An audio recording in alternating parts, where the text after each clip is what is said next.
এই যে বিখ্যাত খাবার, এই যে ঘটি, এই যে গরম, এই যে এর নাম কি? এর নাম ঘটি গরম চিড়া ভাজা। ঘটি গরম চিড়া ভাজা। চিড়া, চানাচুর, বাদাম সবকিছু মিলানো থাকে।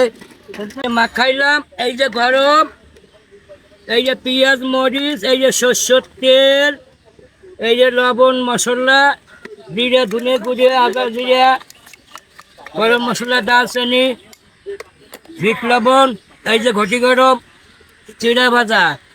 ব্যবসাটা স্কুল, কলেজ, কোর্ট, কাছারি বিকেল টাইমে আমার হাদিস পাকের মধ্যে পাওয়া আদেশ যায়। পার্কে পাওয়া যায়।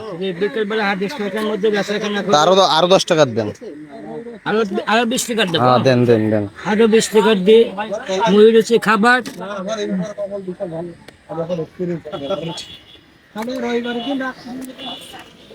এই খাবার খাই মজা হয়েছে কিরকম? মানে প্রথমে ব্যবসা কতদিন মানে শুরু করছিলেন কবে থেকে? 94 জন বেচাকেনা করি। এই বোর্ডে আমার সংসারটা চালাই। আমি করে হাত পাতি নিয়ে যাই নিয়ে আমি ঘাড়ে করে নিয়ে বেচাকেনা করি। এই নিয়ে আমার মা বাবা, বাপ নাই, মা আছে, আমি আমার ভাই বোন নিয়ে এমনি খাই। এই ব্যবসাটা আমার জীবন আমি করে হাত পাতি নিয়ে